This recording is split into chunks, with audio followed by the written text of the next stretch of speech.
우리 시간 하나님 말씀을 이렇게 봉독하도록 하겠습니다.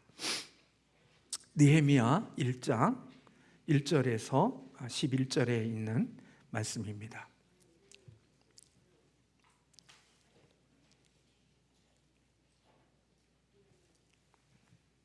네, 같이 함께 읽겠습니다. 하가야의 아들 느헤미야의 말이라. 아닥사스다 왕 제20년 기슬루엘에 내가 수산궁에 있는데 내 형제들 가운데 하나인 하나니가 두어 사람과 함께 유다에서 내게 이르렀기로 내가 그 사로잡힘을 면하고 남아있는 유다와 예루살렘 사람들의 형편을 물은즉 그들이 내게 이르되 사로잡힘을 면하고 남아있는 자들이 그 지방 거기에서 큰 환난을 당하고 능력을 받으며 예루살렘 성은 허물어지고 성문들은 불탔다 하는지라. 내가 이 말을 듣고 앉아서 울고 수일 동안 슬퍼하며 하늘의 하나님 앞에 금식하며 기도하여 이르되 하늘의 하나님 여호와 크고 두려우신 하나님이여 주를 사랑하고 주의 계명을 지키는 자에게 언약을 지키시며 긍휼을 베푸시는 주여 간구하나이다. 이제 종이 주의 종들인 이스라엘 자손을 위하여 주야로 기도하오며 우리 이스라엘 자손이 주께 범죄한 죄들을 자복하오니 주는 귀를 기울이시며 눈을 여시사 종의 기도를 들으시옵소서. 나와 내 아버지의 집이 범죄하여 주를 향하여 크게 악을 행하여 주께서 주의 종 모세에게 명령하신 계명과 율례와 규례를 지키지 아니하였나이다.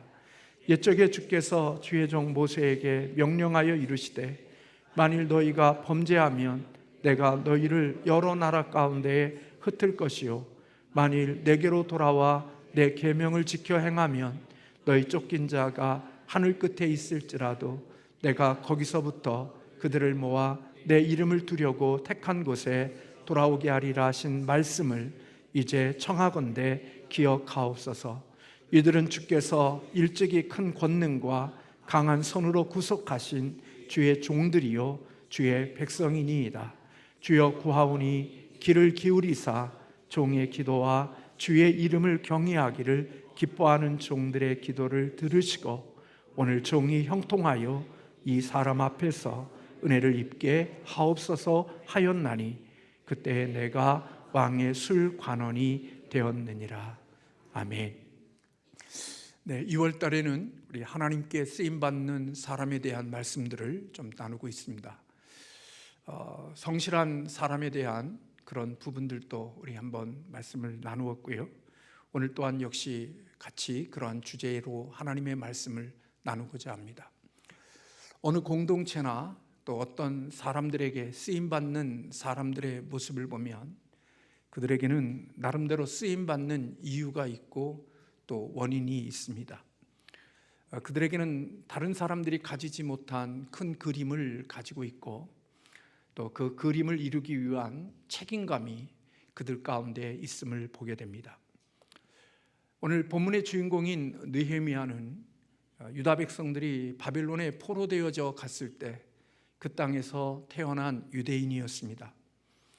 그럼에도 불구하고 그는 아닥사스다 왕의 술 맡은 관원이었다고 오늘 성경에는 기록하고 있습니다. 오늘날은 이러한 직책이 별로 그렇게 중요하게 여기지 않지만 당시에는 왕을 독살하는 일들이 있게 되어지는 그 시대 속에서 이 술 맡은 관원은 왕의 절대적인 신임을 얻는 사람만이 그 직책을 가질 수가 있었습니다. 오늘날로 말하면은 대통령의 경호실장 정도 되어줄 수 있을까? 아무튼 왕의 전적인 신뢰가 있지 않으면 결코 그런 직책을 맡을 수 없는 것입니다.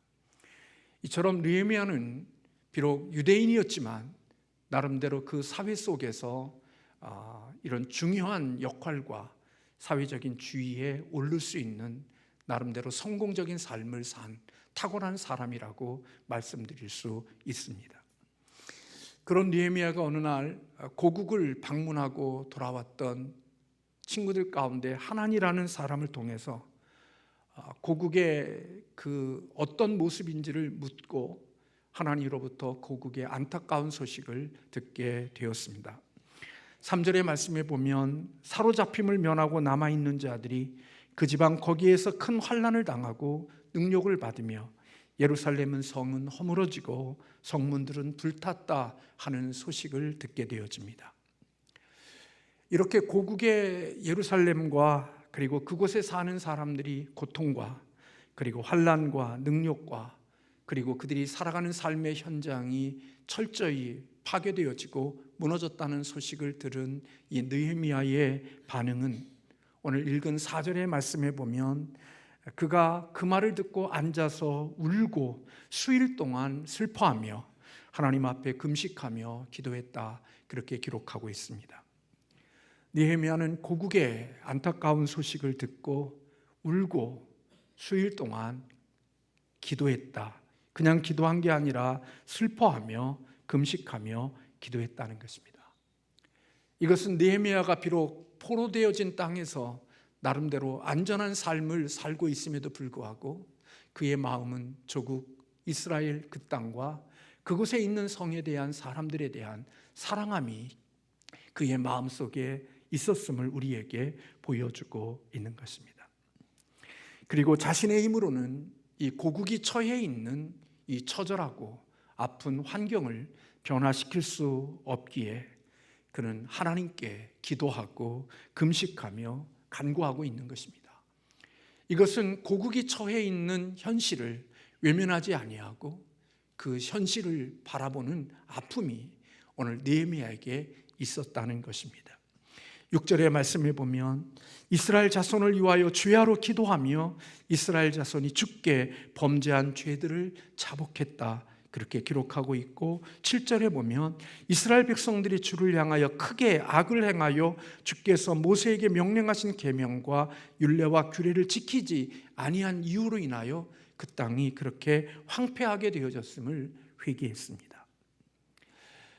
자기 자신이 제외되어진 것이 아니라 오늘 본문에 기록되어진 대로 나와 내 아버지가 집이 범죄했다고 6절에 그렇게 고백하고 있는 모습을 보면 자신 또한 그리고 그의 아버지 또한 역시 하나님 앞에 죄를 지은 자임을 고백하고 회개하고 있는 것입니다. 느헤미야는 조국의 아픔과 조국의 처절한 현실을 자신의 아픔으로 품고 기도한 사람입니다. 그는 문제의 원인을 다른 사람에게서 찾지 않았습니다. 다른 사람에게 문제의 원인을 찾는 사람들의 특징이 있습니다. 그들은 어떤 문제가 생기고 어떤 어려움을 만나게 되어지면 그는 소리를 높여 다른 사람들을 비판하기를 시작합니다. 그러나 하나님께 쓰임받고 하나님이 주시는 사랑하는 마음이 있는 사람들은 문제를 만나고 어려운 일을 만나면 그것을 향하여 비판하기보다는 오히려 그 문제를 나의 문제로 끌어안고 그 아픔의 문제를 내가 가슴에 안고 가슴을 찢으며 그리고 아픈 마음으로 울며 기도하는 것이 그것이 하나님의 마음을 가진 사람의 올바른 모습인 것입니다. 이 세상에 문제를 만나고 어려움을 만나고 위험을 만나면 비판하는 사람들은 참으로 많습니다. 우리가 살고 있는 이 세상에 어떤 문제를 만나게 되면 수많은 사람들이 벌떼처럼 몰려들어 그 일에 대하여 남을 비판하고 남을 향하여 원망을 쏟아내는 일들을 행하는 사람들은 많지만 그 아픔과 그 문제를 자신의 문제로 자신의 아픔으로 여기고 그 문제를 가슴에 품고 하나님 앞에 울며 기도하는 사람들은 그렇게 많지 않음을 보게 되어집니다. 교회 안에나 이 세상에서나 삶의 문제를 만나면 비판하고 남들에게 원인을 책임을 전가하며 원망하는 일들은 우리에게 왕성하지만 그것이 나의 문제이고 그 공동체의 아픔이 나의 아픔인 줄로 알고 그 아픔을 내 가슴에 품고 같은 마음으로 그 마음을 찢으며 기도하는 사람, 그런 사람들은 그렇게 많지 않죠.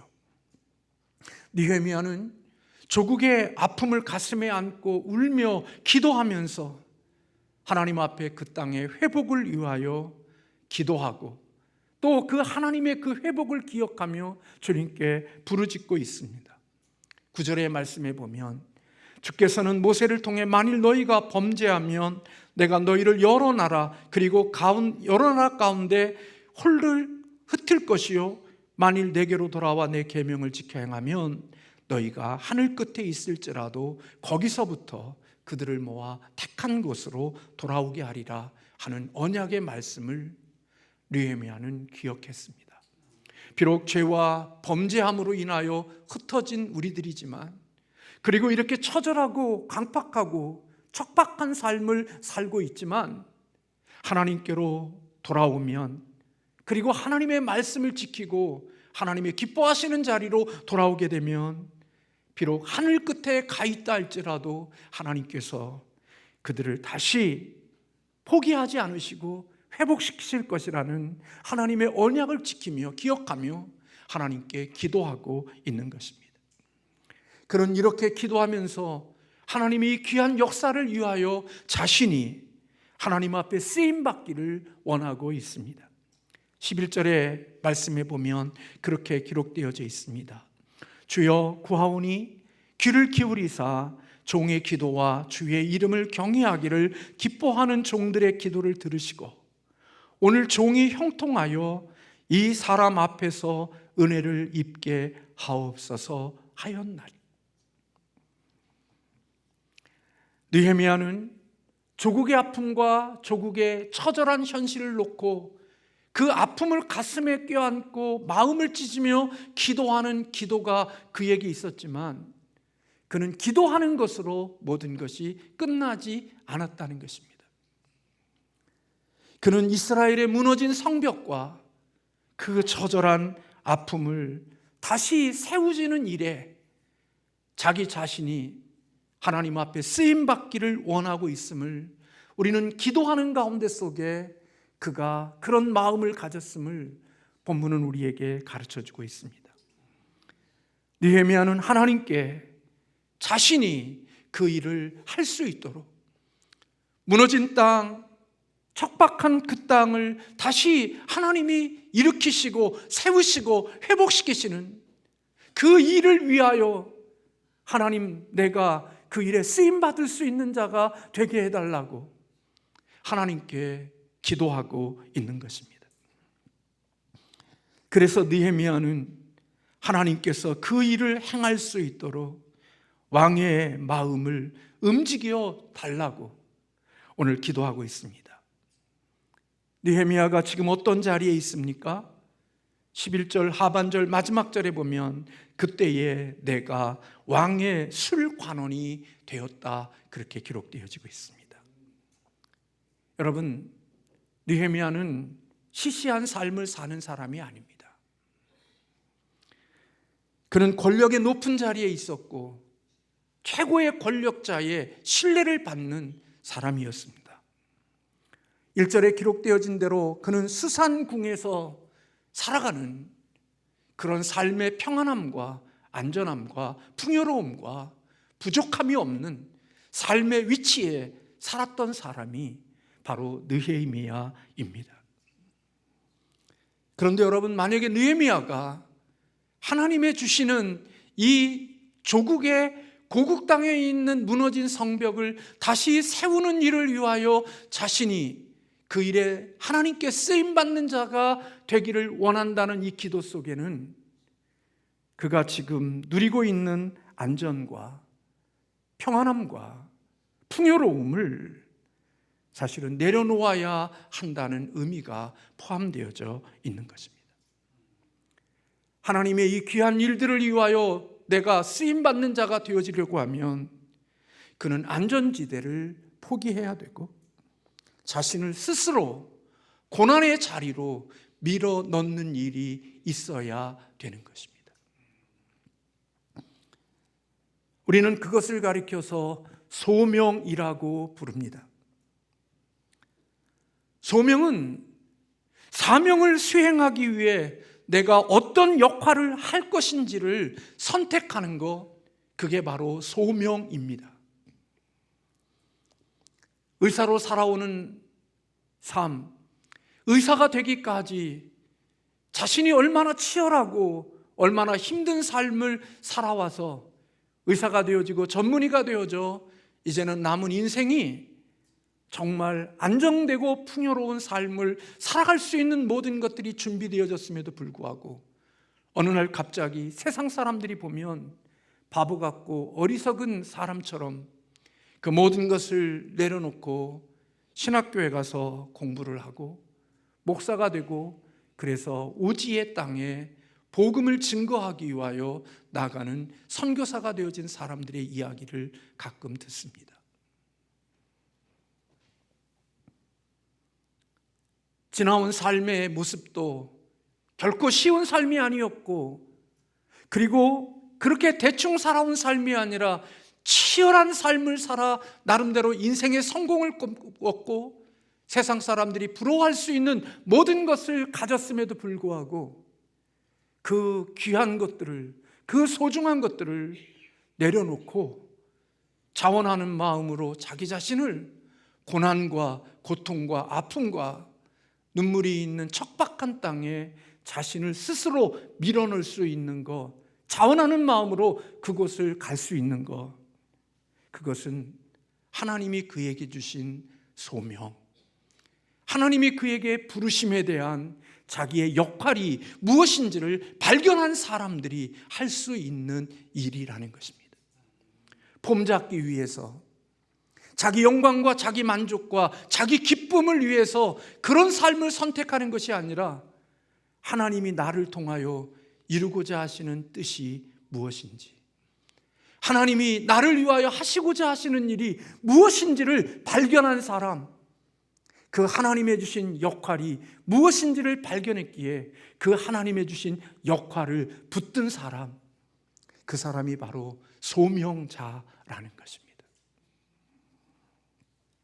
그러므로 소명은 편하냐 고통스럽냐, 어렵냐 쉽냐, 안전하냐 위험하냐, 그것을 계산하지 않습니다.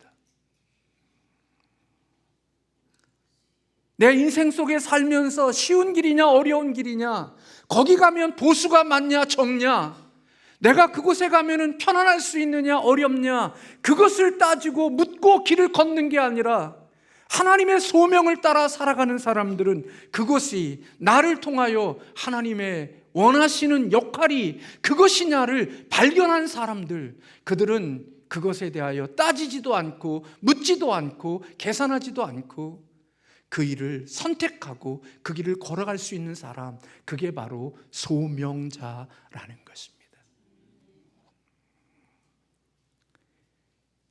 그 선택에는 자기가 좋아하는 직위를 박탈당할 수 있고 엄청난 대가를 지불할 수도 있음에도 불구하고 개의치 않을 수 있는 것, 그게 바로 소명자인 것입니다. 내가 이 길을 선택하고 내가 이것을 취했을 때 하나님이 내게 주신 맡겨진 역할을 내가 발견하고 그것을 선택했을 때 내게 올 수 있는 많은 불이익이 있음에도 불구하고 그 불이익을 기꺼이 감수하고 나를 그 자리에 밀어넣을 수 있게 하는 힘, 그게 하나님의 소명을 발견한 자의 삶의 모습인 것입니다. 인생의 사명은 내가 정의하는 게 아닙니다. 사명은요, 창조주 하나님이 우리에게 정의해 주시는 것입니다. 창조주 하나님이 구원받은 우리들에게 주신 사명이 뭡니까? 하나님이 우리에게 정해 주신 그 사명은 변할 수가 없습니다. 하나님이 주신 것이기에. 그러므로 구원받은 모든 사람들에게 주어진 사명은 하나님의 영광과 하나님을 영화롭게 하는 것이 하나님이 구원받은 자들에게 주신 사명입니다. 바울이 고린도전서 10장에서 이야기하는 대로 먹든지 마시든지 무엇을 하든지 다 하나님의 영광을 위하여 한다. 그게 바로 사명인 것입니다. 내가 청소부로 살든, 내가 교수로 살든, 내가 목사로 살든, 기업인으로 살든, 내가 어디서 무슨 일을 하든지 하나님이 구원받은 사람에게 변하지 않고 허락하신, 주신 그 하나님의 사명, 그것은 하나님의 영광과 하나님을 영화롭게 하는 것이 구원받으에게 주신 사명인 것입니다. 그래서 하나님의 주신 사명은 이 땅을 살아갈 때 내 삶을 통하여 다른 사람들을 위하여 착한 행실을 하고 선한 일을 최대한 많이 함으로 하나님께 기쁨이 되는 것, 그게 구원받은 우리들에게 주신 하나님의 사명인 것입니다. 구원받은 사람들은 이 땅을 살면서 하나님을 뜨겁게 온 인격을 다하여 사랑하고 이웃을 내 몸과 같이 사랑하는 것, 그게 구원받은 사람들의 사명인 것입니다.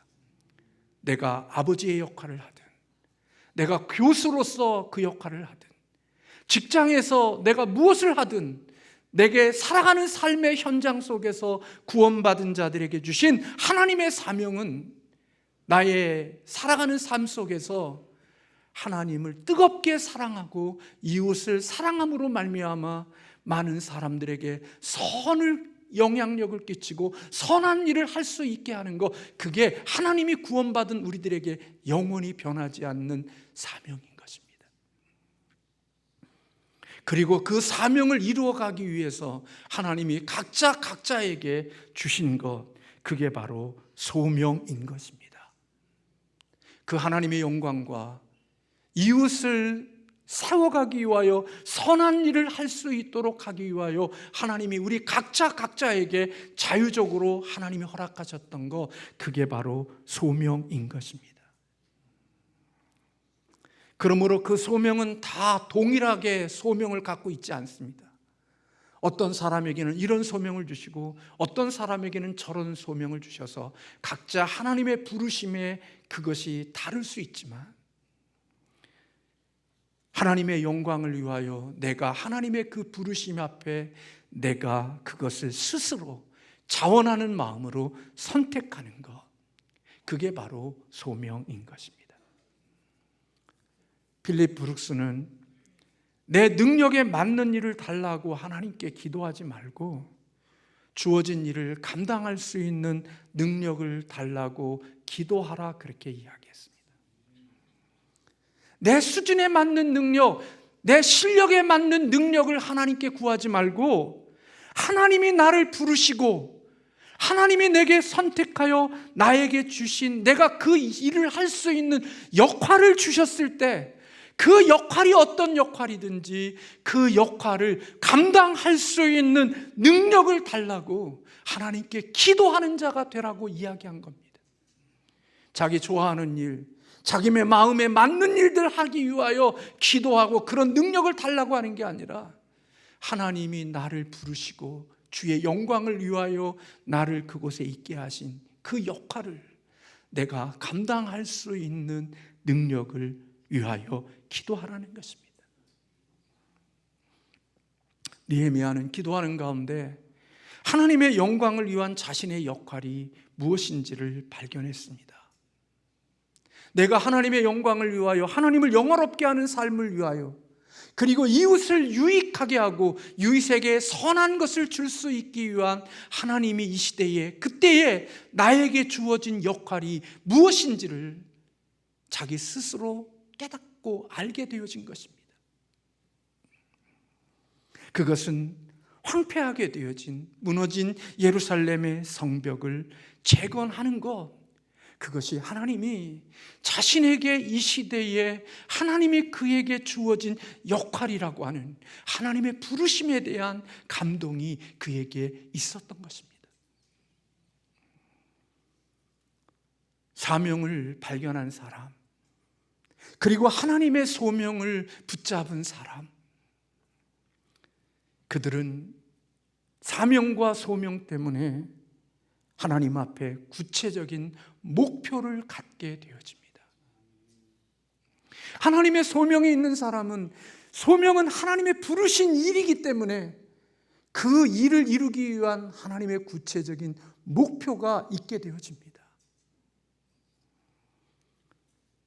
시집가고 장가가는 것이 내 육신의 즐거움과 육신의 만족을 위하여 내가 가정을 세우는 것이 목표가 되어지고, 남들이 결혼하니까 나도 결혼하겠다고 하는 그런 마음을 가지고 결혼하는 것이 아니라 가정을 세우는 것, 그리고 한 가정을 이루는 것이, 그 속에 하나님의 사명이 있고 그 일을 위하여 하나님이 내게 소명을 주신 것이 있다고 하면, 그 속에 하나님의 주신 역할과 하나님이 원하시는 일을 위한 나름대로의 자기의 자신은 목표와 목적을 가지게 되어지고, 그 일을 위하여서 전략적으로 삶을 살아가게 되어지는 것입니다.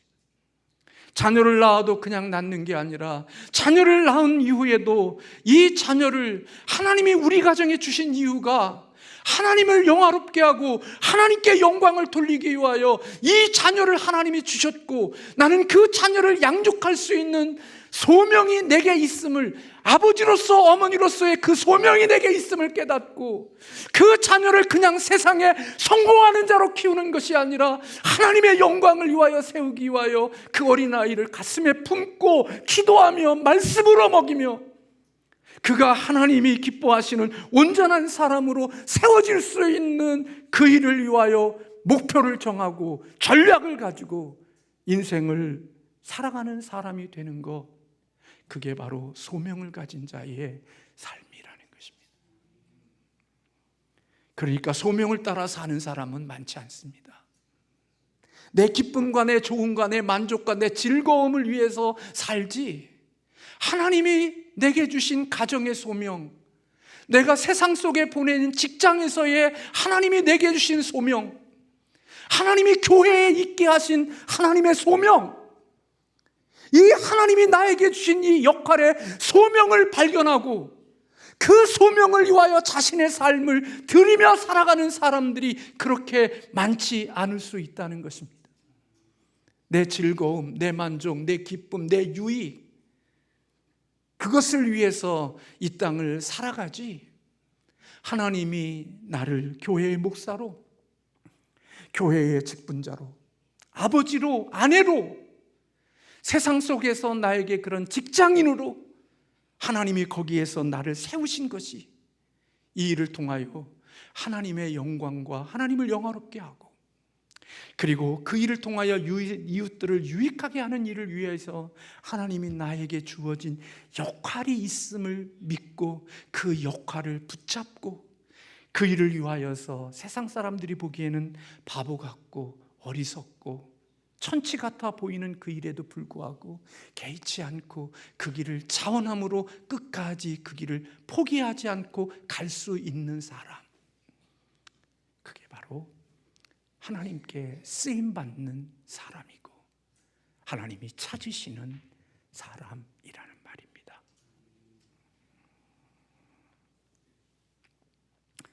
그래서 그는 왕 앞에 은혜를 입게 해달라고 기도합니다. 왜요? 왕이 은혜를 입어야 술 맡은 관원이었던 느헤미야에게 그 역할을 할 수 있도록 기회를 주는 일이 왕 앞에 있기에 왕에게 은혜를 입어서 내가 이 일을 할 수 있게 해달라고 하나님께 기도한 겁니다. 좋은 대학교에 들어가겠다고 하는 꿈과 소명이 있는 사람, 나름대로의 그런 모습을 발견한 사람, 그는 가고 싶은 데 다 가고 놀고 싶은 거 다 놀고 자기 하고 싶은 거 다 하면서 자신의 그 사명과 자신이 원하는 것을 이룰 수 있을 거라고 생각하는 사람은 없습니다. 자기가 어디에 무엇을 위해서 해야 될지를 아는 사람은 그 일을 위하여 목표를 정하고 하나님께 기도하며 전략적으로 주님의 도움을 구하며 그 길을 살아가는 자가 되는 것이지요. 느헤미야는 당시 세계를 지배하던 바사의 왕의 술 맡은 관원이었습니다. 평생 풍요롭고 평안한 삶을 살 수 있는 사람입니다. 그러나 개인의 안일과 만족에 그 마음속이 몰입되지 않고 조국의 아픔을 자신의 아픔으로 여겼고, 그리고 그 아픔을 자신의 가슴 속에 품고 마음을 찢으며 기도한 사람이었습니다. 어떤 어려움이나 위험이 있으면 모든 원인을 다른 사람에게 돌려버리고 비판하고 정죄하는 일에 아주 탁월함을 가지고 살아가는 사람도 있지만, 어떤 사람은 공동체의 아픔과 공동체의 무너짐을 보면 비판하고 정죄하는 것이 아니라 그 아픔을 자신의 아픔으로 껴안고 하나님이 그 아픔이 회복되어지기를 위하여 기도할 수 있는 사람, 그게 하나님이 주신 마음을 가진 사람인 것입니다. 가정에 어려움이 있으면 이 어려움이 아버지 때문에, 어머니 때문에, 자식 때문에, 누구 때문이라고 책임을 전가하는 일에 탁월한 사람이 되는 게 아니라 그 아픔이 나의 죄고, 그 아픔이 나의 부족함이고, 그 아픔이 나의 모자람이라고 생각하고 그것을 내 안에 품고 함께 기도하고 주님의 회복을 위하여 내가 할 수 있는 일이 무엇인지를 발견하고 그 일을 위하여 기꺼이 자신의 삶을 던질 수 있는 사람, 그게 하나님이 쓰시는 사람이고 하나님이 찾으시는 사람이라는 말입니다. 느헤미야는 하나님의 영광을 위하여 자신이 무엇을 할 수 있는지를 발견한 사람입니다. 그 일은 자신의 안전함과 편안함을 잃어버릴 수 있었지만 그것에 대해서 개의치 않았습니다. 왜냐하면 소명은 그것을 넘을 수 있는 힘이 있고 능력이 있기 때문에 그렇습니다. 의사로서의 삶을 멋지게 살다가도 하나님의 부르심이 있음을 깨닫고 그 부르심 앞에서 비록 척박한 땅에 가서 복음을 전하면서도 패배감과 절망감으로 사는 게 아니라 그런 척박한 땅에서 선교사로서의 삶을 살면서도 그것이 하나님이 기뻐하시는 일이고 하나님의 영광을 위하여 내가 쓰임받고 있다고 하는 그 마음 때문에 그 화려하고 좋았던 의사로서의 그 모든 생활보다 그 척박한 삶을 살면서도 오히려 주님을 위하여 살아가는 그것을 마음의 기쁨으로 여기고 감사함으로 그 삶을 살아 녹여낼 수 있는 그게 바로 하나님의 소명을 발견한 자의 능력이라는 것입니다. 내가 원하고 내가 기뻐하고 내가 좋아하는 것을 끊임없이 찾아다니고 그 일을 위하여 자기의 영역을 표시하고 다른 사람의 유익이나 다른 사람의 기쁨이나 다른 사람의 나의 삶을 통하여 하나님께 영광이 되고 이웃을 사랑할 수 있는 일은 조금도 마음에 둔 적이 없이 나의 영역에 표시를 하며 내 즐거움과 내 만족을 위해서 허락해 주지도 않는 그곳에서 내 영역을 세워가는 사람이 아니라 비록 내 좋은 것, 안전한 것, 풍요로운 것을 잃어버리면서까지라도 주님이 내게 원하시는 그것을 위하여 기꺼이 내 삶을 드리고 내 삶을 그곳에 집어넣어 하나님의 그 일을 위하여 걸어갈 수 있는 사람, 그게 바로 느헤미야였다는 것입니다. 하나님의 영광이라는 큰 그림을 보며 그 영광을 위하여 기꺼이 자신을 포기하며 살아가는 사람, 그것이 바로 느헤미야였습니다. 하나님은 그 느헤미야의 소명 그리고 그것을 붙잡고 기도했던 느헤미야에게 길을 여셨습니다. 그리고 예루살렘을 다시 건축하고 성벽을 재건하는 일을 위하여 하나님이 그를 사용하셨고 그를 통하여 이 위대한 일을 이루신 것입니다. 공동체에 느헤미야와 같은 사람이 많으면 좋겠지만 하나님의 영광을 위한 사명에 자신의 소명이 무엇인지를 발견하고 그 일을 위하여 구체적인 목표를 설정하고 전략을 가지고 이 땅을 살아가는 사람, 많으면 좋겠지만 많지 않아도 소수랄지라도 그런 사람들이 있다고 하면 하나님은 그를 통하여 하나님이 하시고자 하시는 일들을 이루어 가실 것입니다.